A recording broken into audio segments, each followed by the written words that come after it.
alisin ang EndO. Ito na nga ba ang talagang solusyon? End of contract. I think this was happening back in Marcos era. Yung security of tenure. Hmm.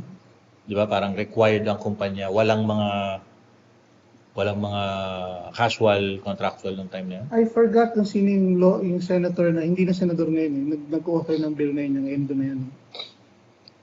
Pero I think this all happened right after, during the 1987 Constitution. Correct. So, If yeah, I'm not mistaken, I'm sorry, correct me if I'm wrong, I think it's Lina, if I'm not mistaken. possibly. So, my take on EndO is security of tenure is good for the employee. Pero kasi, although we keep on looking at the employees para sa mahirap, para sa manggagawa, up until you reach a point na para ka ng komunista ko magsisigaw, puro ka para sa manggagawa. You also have to think about yung mga businesses, the business owners, Kapitalista. yung capitalist. Sabihin nila, kapitalistang kano, masama, puro panlalamang. Pag walang capitalist, walang job opportunities. Walang magpapasweldo. Right. The risk takers. Right. They had the money. Maybe some of them had small amounts of money. Pero they risked that money na pwedeng mawala. Maraming nalugi sa mga ganyan. We only see the ones that are successful.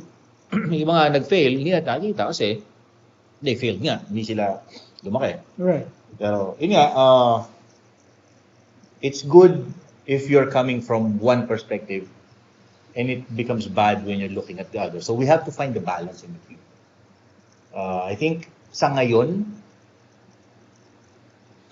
although may mga konting problema, I think we're good with what we have. Di ba?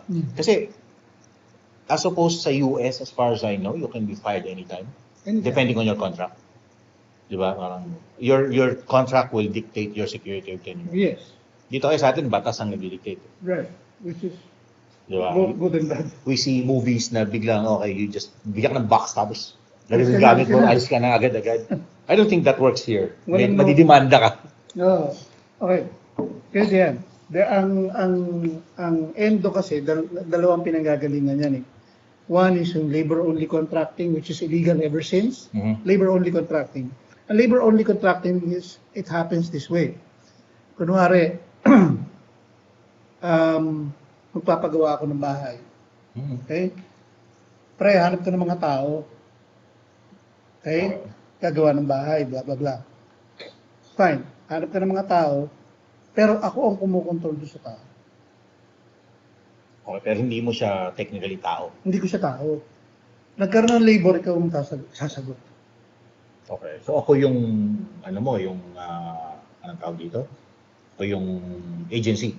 Manpower agency. Contractor, supposedly ikaw yung agent ng mga tao. Pero actually, wala akong kapital. Wala. Puhunan laway. Puhunan laway. Ngayon, ito yung mga hardest hit ng ating EndO. Kasi pag natapos yung bahay, wala ka namang ibang trabaho pupunta. Tapos wala na. That is basically illegal. That is illegal. Sinabi na ng Presidente yan. Yung labor-only contracting, talagang illegal yan ever since. Ang alam ko... Ngayon, here's the other side. Yung subcontracting is different. Ang subcontracting, ang mga batikan natin dyan, yung mga ating mga BPOs. Right. To which you have sufficient capitalization, you train your people, you have a client you service. Right. And meron silang facilities, yes, silang infrastructure. Yun ang legal. Yun ang legal. Same with janitorial services, same with security agencies, etc. Now, meron silang people investment. Now, unlike some malls, ayoko mag-advertise eh. Parang sa balita lang yan. Isang sikat na mall sa ganitong lugar, nagbarila ng mga tao. Hindi pa sabihin. Sa may Quezon City. Sa along Mandaluyong, Ginesa, napakalaking sikat na mall. Hindi pa sinabi. So, yun.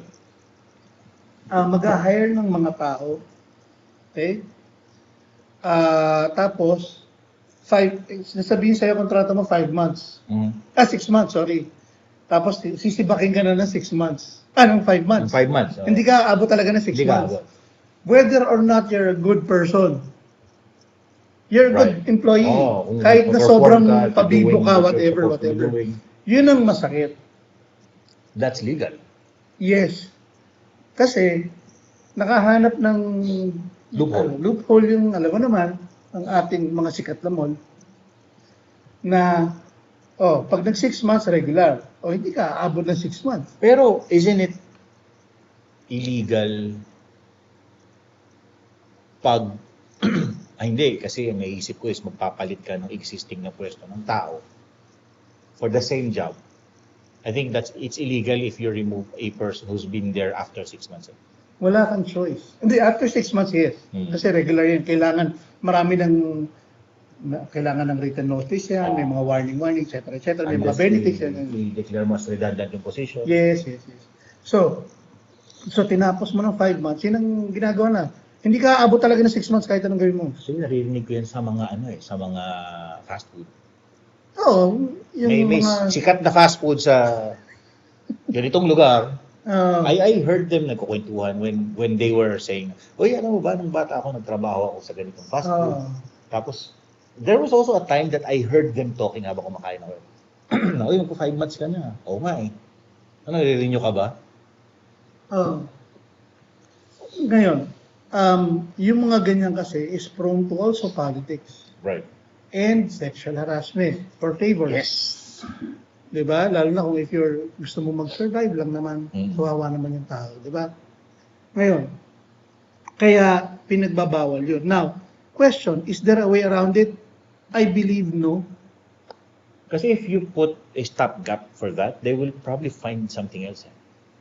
Hindi. Kasi ganito yan.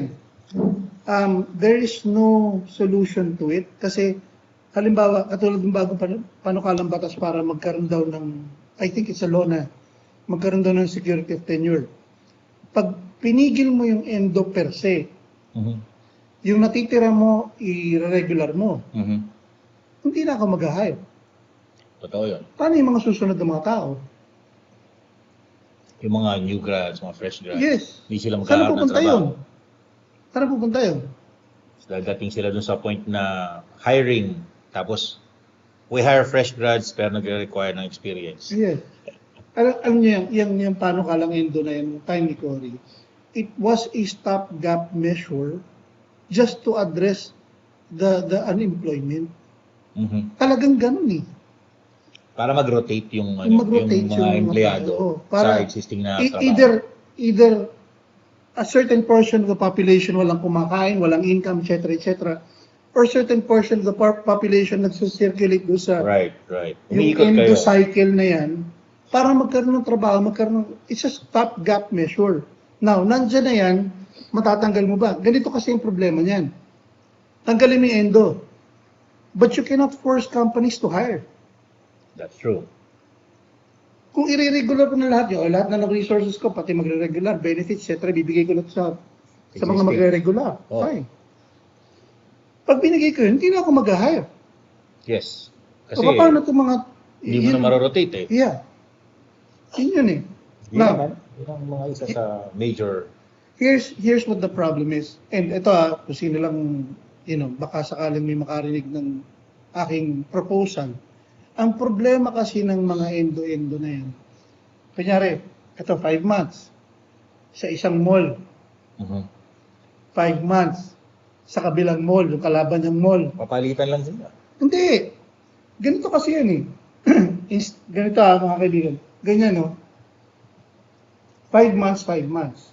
Mawawala ka ng trabaho dito, iintay mo ng 4 months matapos to bago ka makapag-apply. Paano yun? Yun eh.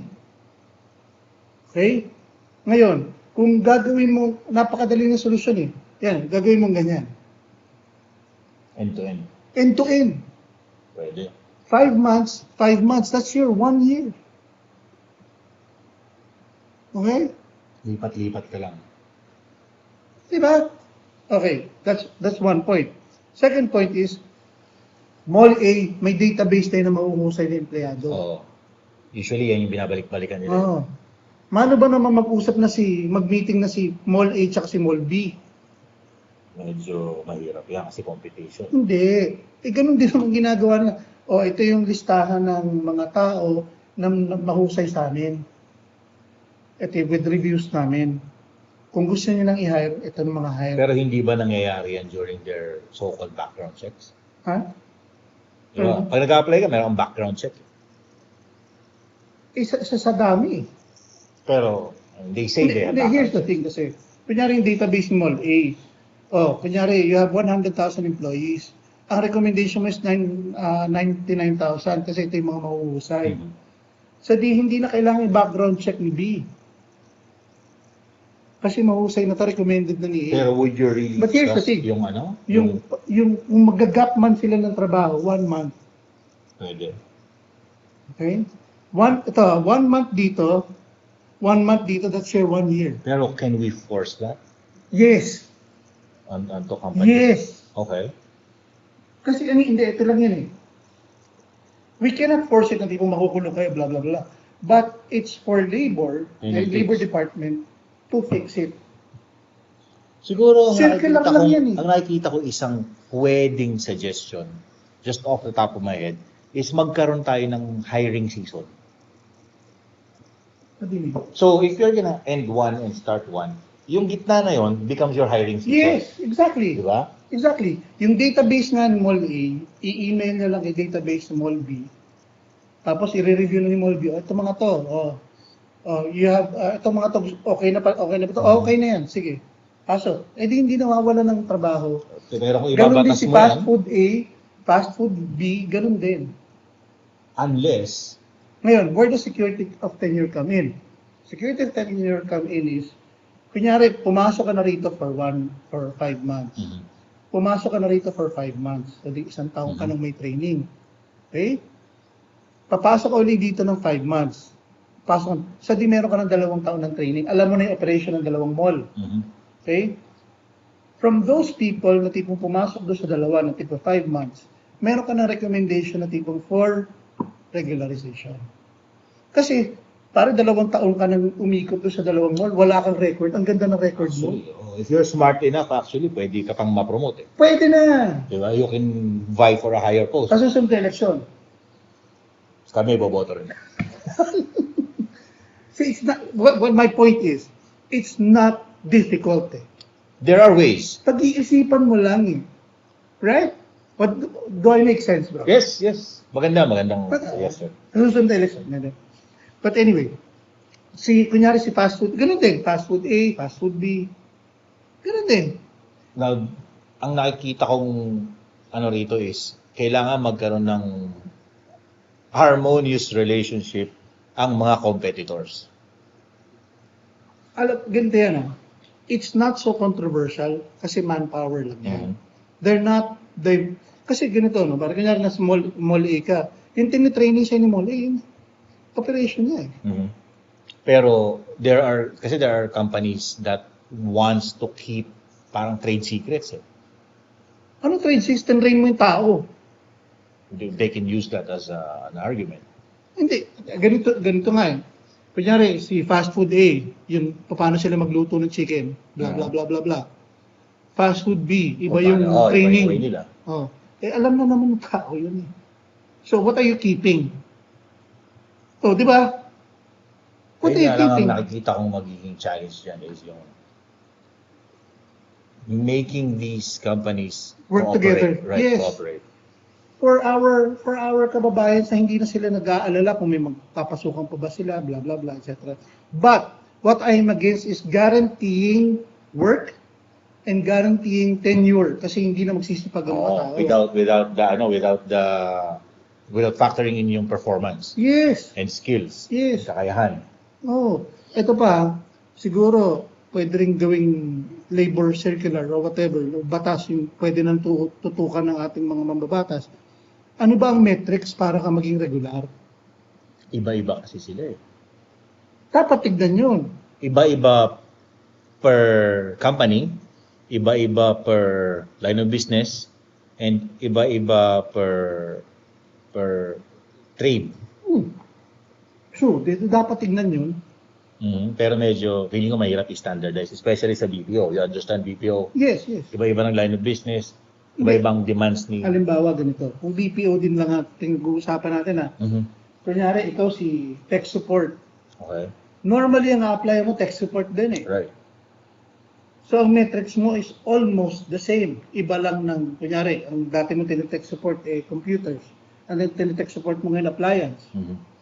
So, ano yun eh? Ang pinagbago lang nun, yung technical skills, technical yung training, product training. knowledge, Pero, yung basic mo na, yung concept itself. yung customer service, Mhm. empathy, etc., English ako, pareho na eh. True. Halimbawa, True. matatawa ka ba? At mga kaibigan, and those who are in the BPO industry can relate to this. Nag-English training ka na kay company A, Uulitin mo pa sa kabila. uulitin mo kay company B. Na para bang... and you know what's funny with that? Minsan nagiging... Yung bumagsak doon, pumasa rito. Oo, ang weird. Di ba? Or dati niyang trabaho, pag-apply rito, bumagsak. Bakit? Dati niya nang See ginagawa. what I mean when I talk about metrics? Di Okay. ba? Standardization. Weird, di ba? Ang weird. Na di ba kung tech support ka, not necessarily tatanggapin na kita sa tech support company ko. Mhm. You still have to go through the testing. But, hindi bang i-interviewin na lang kita for English proficiency, accent, bigyan kita siguro ng sample. Tapos you go ahead to product training na. Siguro more on when you interview a person na lang parang attitude na lang kukunin mo. Probably. Di ba? Ano ba ang attitude mo towards work, Probably. ethics, di ba? Oh, tapos ano ba ang metrics mo para maging regular ka? Ano ba? Mhm. Kasi meron dyan mga kaibigan, ito, may mga kilala tayong ganito. Wala kang late, wala kang absent, performance, Pero, Pero kasi, hindi ganun eh. one of the concepts pagdating niya sa performance is, for example, natanggal ka lang sa isang company because of poor performance. That doesn't mean na hindi ka mag-improve. Yes, true. Pero if Baka we magtanda ka pa nga. right. If we use it as a metric na standardized, pag bagsak ka sa kabila, makikita nung isa, nung bago mong lilipatan na, bagsak sa metric na to, and that becomes a problem. Well, bro, details yan. But the thing is, ganito.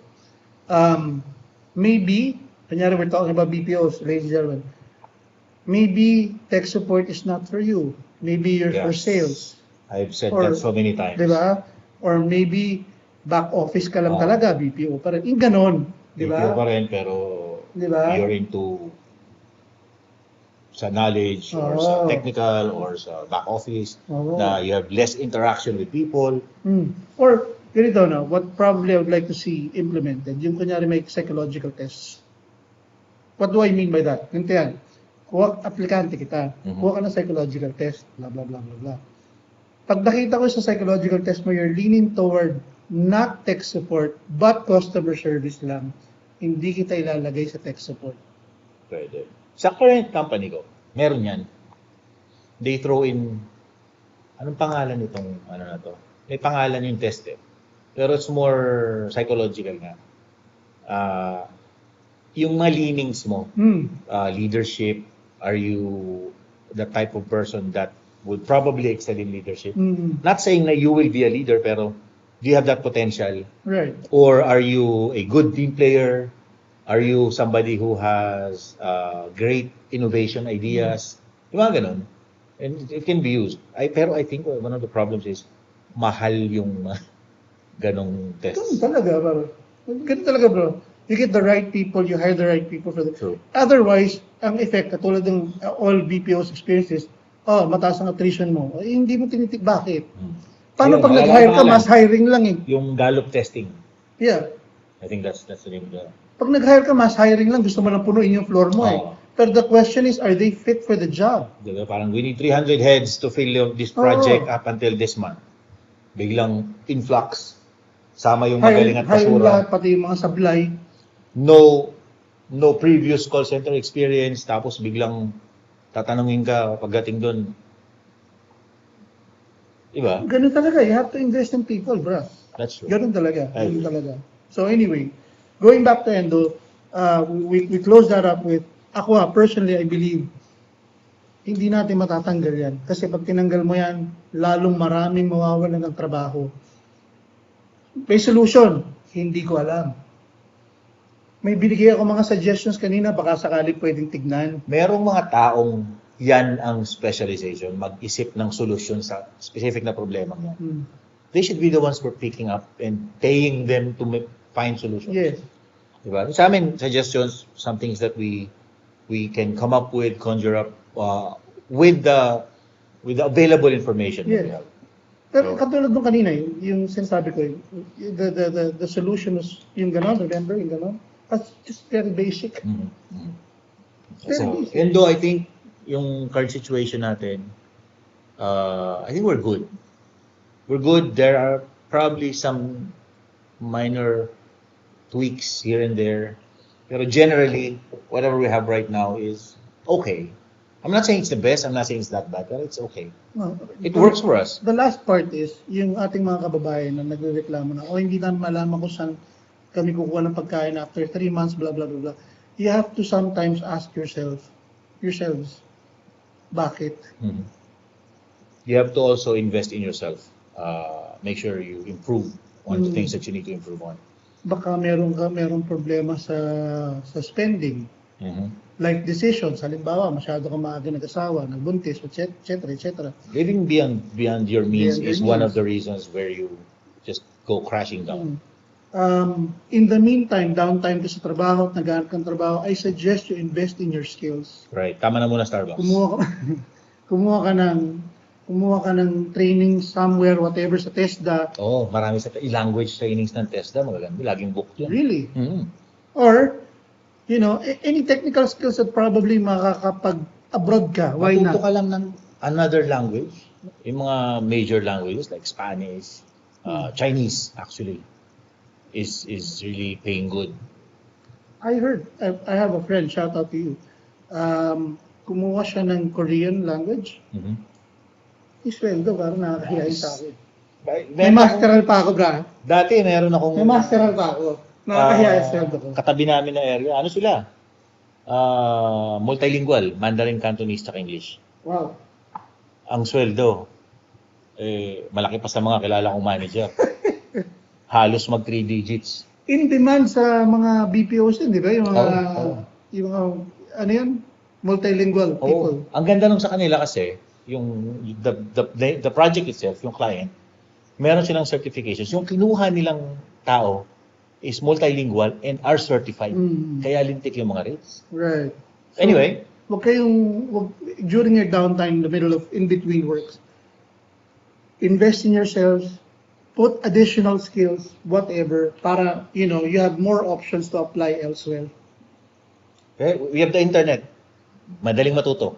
Hindi, minsan mas maganda yung certification. Hindi, I mean, you pick up the skills, startup skills from there, and then you get the certification afterwards. Kasi hindi naman pwedeng sumalang ka agad for certification. Right. You have to learn a skill. Sa TESDA nga, mamili ka doon, marami doon. Yung interest libre yun. mo. Yung diskarte ng isang kaibigan ko, kumuha siya ng welding, nasa Canada na siya ngayon. Welding lang ha. May kapitbahay kami ganyan, welding lang din. Dating medyo gipit ang buhay, tapos nakasakay ng barko. Okay na. Maganda ang buhay. Sasakay na Welding lang din yun. Nag-i-enroll nga kami ng welding.